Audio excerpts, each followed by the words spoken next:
একটা দোকান ভিজিট করতে খরচ পড়তেছে 60 টাকা। কোম্পানি বলে দিনে 15টা দোকান ভিজিট করতে। তাহলে কি এখন বাড়ি ভিটে বিক্রি করে মার্কেটিং এর চাকরি করব নাকি? আসসালামু আলাইকুম। আজকের দিনটা একটু অন্যরকম ভাবে কাটলো। বাইক ছাড়াই মার্কেটিং এর কাজে বের হইতে হয়েছে, কারণ বাইকের তেল শেষ আর বাজারে বাইকের তেল পাওয়া যাচ্ছে না। রাস্তায় দাঁড়িয়ে গাড়ির জন্য অপেক্ষা করছিলাম, এমন সময় দেখা হয়ে গেল আমাদের নিয়মিত পণ্য ডেলিভারি দেওয়া অটো ড্রাইভার সেই রফিক মামার সাথে। ওনার গাড়িতে তখনও পাইপ লোড করা ছিল, অর্থাৎ উনি তখন পাইপগুলো ডেলিভারি দিতে যাচ্ছিলেন। আর সুযোগ পেয়ে ওনার অটোতে উঠে পড়ি, কারণ ফ্রিতে যতটুকু সামনে আগানো যাবে ততটাই পকেটের জন্য ভালো। আর অটো থেকে নামার পর হিসাব করে দেখলাম প্রায় 30 টাকার পথ একদম ফ্রিতে চলে আসছে। এই সংকটের বাজারে 30 টাকা বাঁচানো এখন একটা বড় লাভের মতোই লাগে। আর রফিক মামাকে একটা ধন্যবাদ দিয়ে আর একটা সিএনজিতে উঠে পড়ি। আর এই রাস্তা দিয়ে যাওয়ার মাঝপথে অর্থাৎ সাদুরখিলে কিন্তু আমার আরো এক রিটেলার আছে, কিন্তু আজকে মন চাইলেও সেখানে নামলাম না, কারণ সিএনজিতে ওটায় ভাড়া হিসাবটা মাথায় ছিল। আর যেহেতু দোকান ওই বাজারে একটাই, তাই আর সেখানে নামলাম না। আসলে তেলের দাম বাড়লে শুধু যাতায়াত খরচ বাড়ে না, আমার মতো সেলসম্যানদের কাজ করার স্বাধীনতাটাও কমে যায়।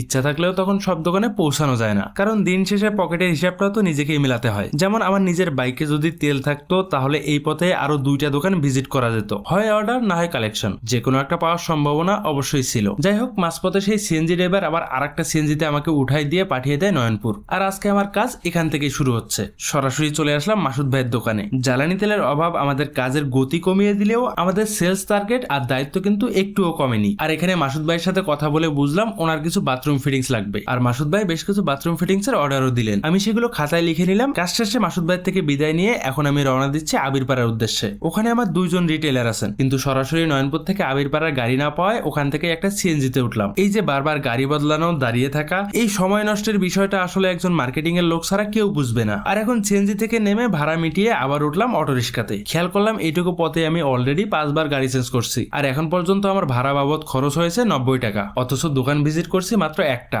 যদি আমি আসা যাওয়া মিলিয়ে ভাড়া বাবদ হিসাব করি, তাহলে আমার খরচ হচ্ছে 180 টাকা। আর আবিরপাড়ে আমার রিটেলার যেহেতু 2টা, তাহলে আমার প্রতি দোকানে খরচ হচ্ছে 60 টাকা। আর মার্কেট এখন এমন অবস্থায় আছে যেখানে দোকান প্রতি 60 টাকা করে খরচ করে ভিজিট করলেও 6 টাকার অর্ডারও পাওয়া যায় না। রোদ বৃষ্টি মাথায় নিয়ে আমাদের এই না বলা কষ্টের হিসাবটা কোনো টার্গেট শিটে লেখা থাকে না, কিন্তু লেখা থাকে মাস শেষে 30 লাখ টাকার ডিউডিডি করতে হবে। তো যাই হোক, অটো রিক্সা থেকে নেমে আমি চলে আসলাম আবিরপাড়ার রিটেলার আলমদিনা ট্রেডার্সে। আর এখানে আছেন আশরাফ ভাই। এই আশরাফ ভাইয়ের সাথে আমার সুসম্পর্ক থাকায় অনেকক্ষণ সময় আমাদের গল্পে গল্পে কেটে যায়। তাই তো এই দোকানে আসলে আমাকে প্রচুর হাতে খালি সময় নিয়ে আসতে হয়। অনেকে মনে করতে পারেন আমরা দোকানে গিয়ে গিয়ে শুধু আড্ডা দিই, কিন্তু সত্যি বলতে এই আড্ডাটাই আমাদের সবচেয়ে বড় পুঁজি, কারণ সুসম্পর্ক না থাকলে এই প্রতিযোগিতার বাজারে টিকে থাকা প্রায় অসম্ভব। তারপর আমি চেষ্টা করছি ওনাকে ওনার হিসাবগুলো দ্রুতই বুঝিয়ে দিয়ে টাকাটা কালেকশন করে নিতে। এই আশরাফ ভাইয়ের সাথে হিসাব নিকাশ এবং টাকা কালেকশনের ফাঁকে ওনার সাথে কিছুক্ষণ গল্পও করেছি, চাও খেয়েছি। এখন আমি রওনা দিচ্ছি আমার পরবর্তী রিটেলার হানিফ ভাইয়ের দোকানে। দেখা হচ্ছে পরের ভিডিওতে। সবাই ভালো থাকবেন। আল্লাহ হাফেজ।